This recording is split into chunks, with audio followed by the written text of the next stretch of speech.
New Year, and that birthed our topic, one of our topics rather for today, as our President Bola Ahmed Tinubu, in his New Year address to Nigerians, he mentioned some cogent things, some plans that his administration will be putting in place. But one of them that we'll be looking at today that's very, very big is the implementation of living wage, as opposed to minimum wage that we have now. Although this is still a developing story, the president didn't provide any detail whatsoever, but there has been reactions everywhere. In some corners, people are happy that, okay, yes, this is coming. People are saying this is a good thing.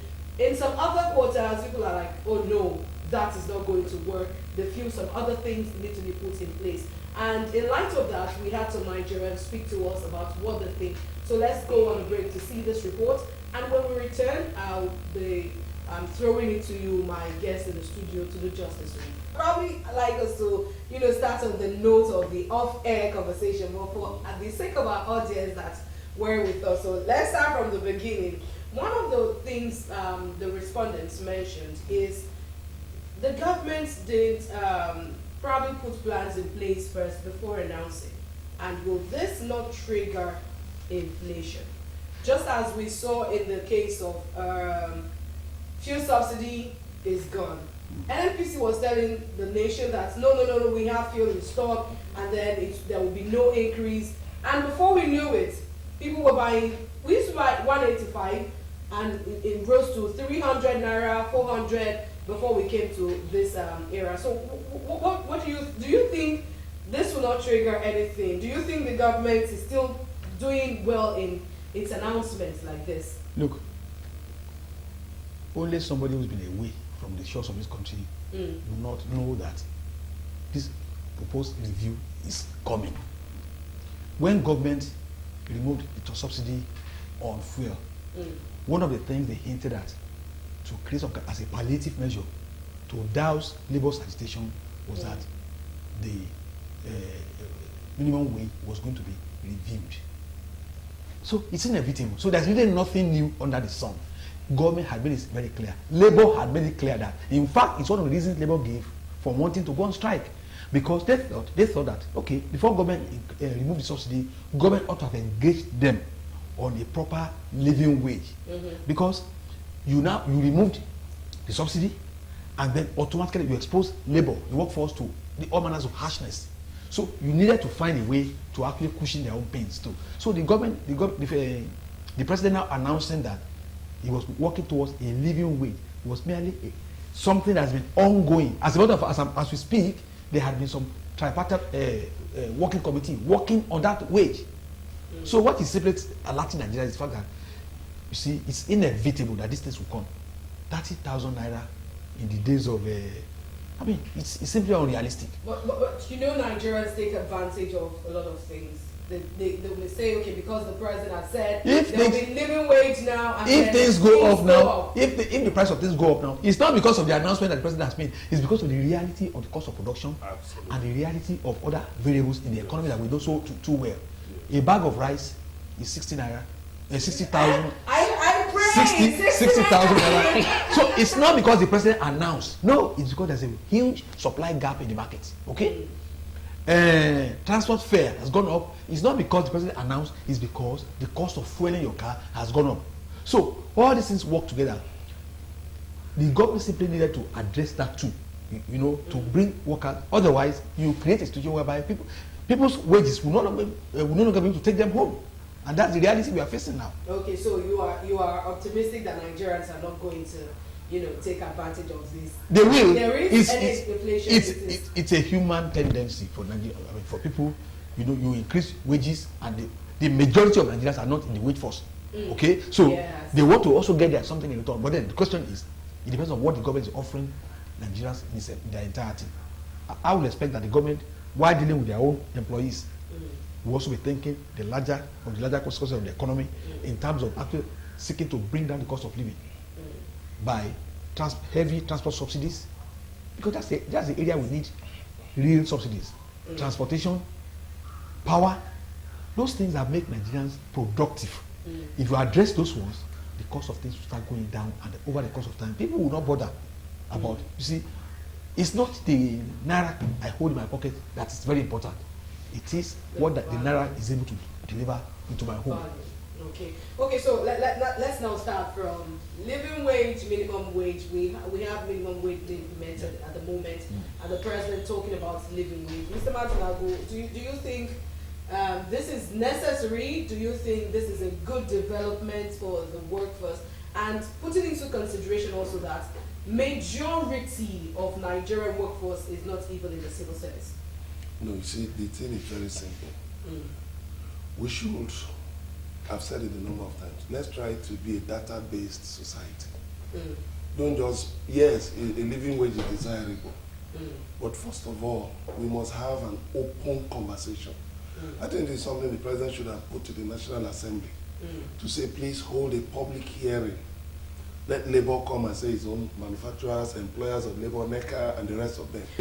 Yes, like my colleague said, there have been, which is a fact, there have been meetings at different levels, technical committees, tripartite meetings, and all of that. But I think also beyond that, the voice of the Nigerian on the street needs to be heard, because they are the ones feeling the impact of government policies the most. That's one. Secondly, if you look at inflation today, the main cause of inflation, headline inflation today, is food.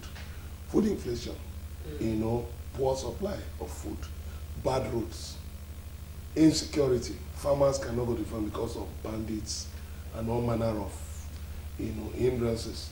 So now I think government needs to first of all look at those things triggering inflation and find a way to control inflation and bring it down. If food supply, for instance, rice, the Buhari administration shut the borders, thinking that, okay, if you don't allow foreign rice to come in, we'll generate rice from inside Nigeria.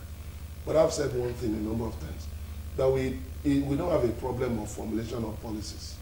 We don't have a problem of throwing money at problems. The problem we have is that we usually overestimate our capacity to meet our challenges.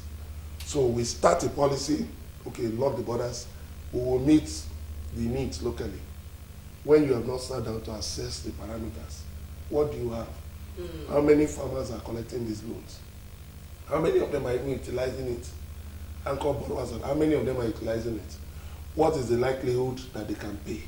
What's the likelihood that what is generated can feed Nigeria? Not just throwing figures about. Now, if there is a shortfall, what can we do? Because if you bring down the cost of food items today, I tell you, yes, you still have transport, but a lot of things will cool down in the economy. You talk of a living wage.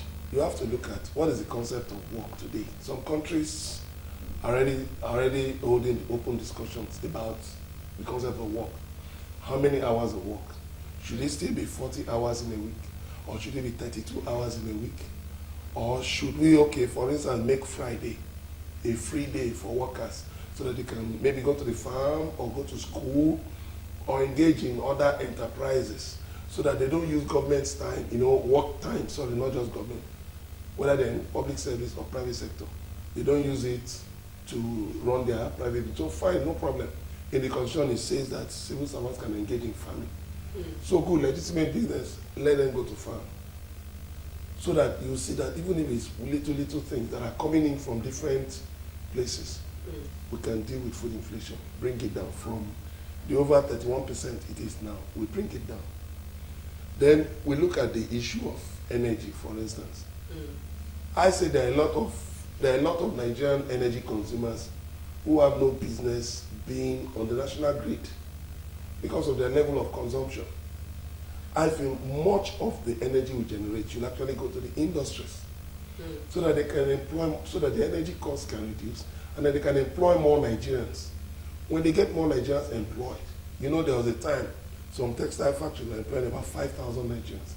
So if we have, imagine if we have like 200 or 1,000 companies employing 5,000 Nigerians each, and each person is believed to have about 5 dependents.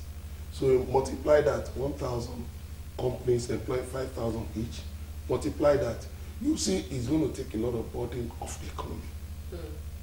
So we must get the private sector really, really working, so that more Nigerians can be employed. Then let's get more Nigerians into agriculture, because we have arable land. But one problem we have, Nigeria is estimated to have about 50,000 tractors. How many are working in a good working condition? How many are serviceable? So if we can fix that and get more tractors and make them more available and cheaper for people to hire, then we can now deal with insecurity. Let a lot of these Okada riders you see on land are farmers who ran away from different places to Lagos because of the problems of bandits, Boko Haram and all of that. But if you can deal with that significantly, a lot of these guys, I'm telling you, you will see less of Okada riders in Lagos. Because a lot of them will simply go back to their farms, which they are used to. So when you put all of that in place, then it will be easier for you to say, okay, we can now define what a living wage is. You can't get a living wage by just throwing money, like it's our style, throwing money at the problem. Labour is talking of 200,000 as a minimum wage. But in today's Nigeria, what will 200,000 really do?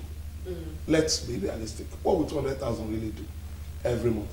Because what will happen is that, like my colleague has said, it will trigger a lot of things in different areas. Rents will go up, transport costs will go up, a lot of things will go up.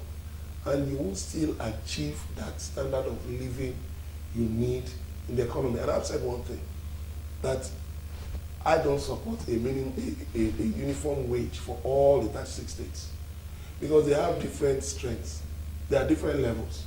Then again, if you deal with the stealing, the looting in the states, if their resources are better managed, a lot of economic activities take place in the states. How many at the federal level? What does the federal government really control apart from the ports, the airports? Abuja. What's the size of Abuja compared to 36 states? Compared to 774 local governments and LCDs and all of that. So you need to really sit down and look at all of these things so that in arriving at the minimum wage, you can make Nigerians more productive. And just give instead of just some people. When you talk about IGR today, when states talk about IGR, much of that IGR is personal income tax they deduct from civil servants. Much of it. How much comes from, you get productive activities in the markets, from the farms, from industries, how much of it? You have taxes that are there, waiting to be collected. But who cares? Who cares? Who gives a hoot? Because it's easy to just get one consultant, put a proposal together, then go and borrow money from one development institution. You pay some consultants, you pay lawyers, you pay accountants, they put everything together. It's so easy. So because we have been spoiled by free money, oil money, so the creative capacity is not being utilized. So what do? Everybody is sitting back. So what do? The labor will just say, increase minimum wage. Increase minimum wage. Now government has responded with living wage. At the end of the day, we will either get living wage or minimum wage. So what I just want to say in conclusion is that we must first of all deal with those things, triggering inflation, before we can now arrive at a living wage. And not everything must be cash-based. There are certain incentives you can give to workers. You can encourage the private sector to give to their workers. And that way, you will cool down the economy. Okay, Mr. Oli, I see you were nodding as he made his points. Any more things you want to add? Yeah, okay. Living wage and I think it's just a distinction without a difference. Really, if you ask me. How? Because their concepts are different. Wage. The bottom line is, what value is being delivered is the end. What government wants to achieve by whether you call it minimum wage or living wage is that the purchasing power of the consumer is enhanced. And I think that's the whole idea of it. That's all. But then the question is, if you are talking about living wage, let's look at it conceptually. What is actually living wage? The living wage for a man in Lagos and the living wage for the man in Damaturu They are different. That's the point he made earlier. We live in a federation. Unfortunately, everything, the philosophy of governance is also centralized. If you have, you could get a 3-bedroom flat to rent for 150,000 naira in some state capitals in the north. Yes. You can't get that in Lagos. So if you compare, you will see that the standard of living, the cost of living, they are different. Now, how does government harmonize all of these things? We are in a federation. As a matter of fact, I think the federal government should be thinking, because you see, he went into all of the background, how we need to remove corruption. You see, we already have a patient that's on the ICU. How do you get him standing to be able to get up? That's where we are now, talking about minimum wage or living wage. He's already here. What do we now do? What wage levels will guarantee him that minimum access to what I call those things that are necessary to keep him walking and standing on his feet? Now, we can spend all our time talking about what figures. Labour wants 200,000 naira. Let me even tell you, 200,000 naira is even too small for Labour. But I will say that 200,000 naira of what? Of naira. I will say that's not the answer. I would rather a situation whereby the Labour should be able to be talking about a guaranteed medical services across the board for their members. Health insurance. And government putting more money into the health sector to guarantee that anybody that walks into a medical center can access those things. It does not translate to cash in your pocket. What it translates to value delivered to keep you walking, to keep you healthy and keep you whole. Transportation. We seem to ignore this very vital aspect of transportation. Nigerians move a lot. And the fact of the matter is that we do not have what to call, we do not have a system of public transportation yet in this country. What we have is a chaotic system. Yes. Now, it's still like Lagos, for instance. They've done a bit to create corridors for mass rapid transit. They need to invest more to ensure that people can get to work. They can commute to work reasonably and cheaply too. A few years ago, you wouldn't dare to go in public transport to get to Lagos. Say you want to leave from mainland to island. And you wear a tie. They probably use the tie to But at least with BRT buses at some point, you saw a marked improvement. In fact, there was a time I took one of the buses and I saw chargers in those BRT. Yes. And I was encouraged. You could sit down. We need such investments that will not necessarily kill the labor. Why would I, for instance, I want to go to Lagos Island. Why do I need to carry my car and burn fuel from here to Lagos Island? I should be able to commute to work. And these are important things that government needs to do. You see, there are ongoing projects across the states. What the federal government should be thinking of doing in consulting with labor is how to actually address those key areas: health, public transportation, and education. By the time you invest heavily in those areas, those things that actually take money from the pocket of Nigerians will have been substantially addressed. And then you can now begin to talk about, and that one will cut across everybody, whether you are working in the Ministry of Finance or you are not even working at all. What you see, you can access those things cheaply and reasonably. So those are the areas I think we should be focusing on, because you see, each time every labor person gets to office, he wants to be seen to active and working. To have achieved something. It was during my time that we achieved so and so and so and so. You see, it becomes an ego thing rather than something that's actually driven by proper public policy, understanding of where the country should be. And unfortunately, government too, with his boss, with his hands having taken some measures, now has to find itself reacting rather than actually leading. Now, you mentioned earlier that there's been series of meetings going on this wage issue. It's not about awarding. I'm sorry. You remember the history of wage awards in this country, Udoji, how it set the stage for all subsequent problems that Nigeria has. It was Udoji award that started this problem. Where money, Nigeria at that time, there was too much money that Nigeria could afford to. We have more money than our sense, and all manners of people were awarded all manners of things. And since that time, inflation went up. All manners of cars on the road, people were buying cars that were not producing. When at that time we ought to have started basic industrialization, develop basic infrastructure, invested heavily in those infrastructures that would now sustain the economy. I think it's almost a black man's cause, because just imagine A country like South Africa that was a few years ago a global leader in infrastructure, they had world-class infrastructure. With ANC government taking over, they have folded their hands and things are going down. That's why you see all manners of things there. Nigeria, we are light years behind in those basic infrastructures for manufacturing, for basic production, for production. If you see any sector that is doing well today, they've done well in spite of government. Because whether it's talking of music, Nollywood, Yes. or whatever, Yes. those ones are managed to do in spite of government. So we need to be able to sit back and learn some lessons, really.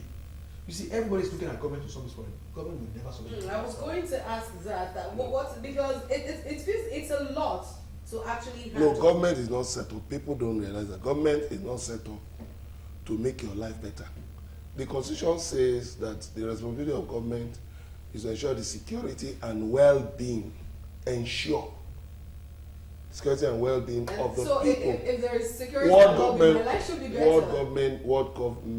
government responsibility is just to create an enabling environment for the private sector to thrive. Right. A lot of these things that government puts its hand into are actually responsibilities of the private sector.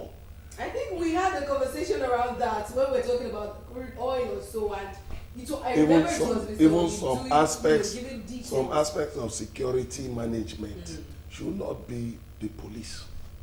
It should not be in the hands of security agencies at all. You already have streets security on the streets. You have vigilantes. The neighborhood watch. All you just need to do is here and all you there. just need to do is upscale these things. You know, Let the local governments and the states manage some of these things. Then the police can actually deal with very serious threats to security. But when you have to drag the police here, there's a protest here, you drag the police. There's one thing here, you drag the police. let me. How do you want You that? see, Wow, you see, this is so extensive. Please go ahead. you know, it's so interesting when we talk about issues of governance. Yeah. How light years behind we are. Go to a typical police station. Somebody just broke the law. The basic thing you needed in a police station abroad is that the moment there's a suspicion of a crime, for instance, they take your fingerprints and run the check. In fact, as you are entering, there's already a database. Everything you have got. Look, you broke the law in a state, for instance, somewhere.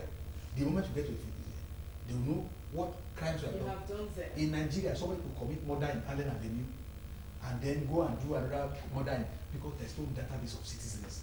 You see, today, when are we going to get to a point where the police, they want to amass more power? Are you with me? They want to amass more power. They don't want a decentralized police system in Nigeria. Yet, the key things they need to do in terms of the infrastructure of security, that means massive investment. We do not have forensic laboratories in Nigeria. Go and see what they call police forensic laboratories. You will win for this country. We have. It may not be up to what. That's what I'm saying. I said go and see and so what I'm they. not saying we don't No, have this already. Don't say we have. You see, they need to upgrade those things. We need to so upscale. that everything, the citizen, for instance, you broke the law already. You make a statement. They take your fingerprints. Next time you make it, you commit another crime. Already they have records of what you have been doing. There's a trend. They say this person is prone to this kind of crime, and those databases are what other countries use in the world for. For instance, you see a major crime on the streets. Sometimes you wonder, these Americans, is it that they have juju? No, it's because they run all kinds of checks. They look at patterns, profiles of people, and they're able to zero down on the area of investigation. We don't have such in this country. So we have brought all of this to the table. I love the way you have both dissected this living wage thing. It really looks so simple that it's just something. No, see, let me tell you. We still have issues implementing You know this in reality. you know the simple thing. Look at the budget for this year. Are there things that government can conveniently push to the private sector?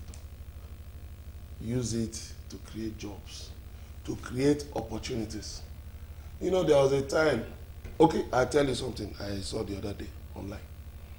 That do you know Nigeria has one of the best payment infrastructure in the world? That there are some places in the world you transfer money, the recipient won't get it until the end of the next day. I transfer money today, the person won't get it until the end of Sunday.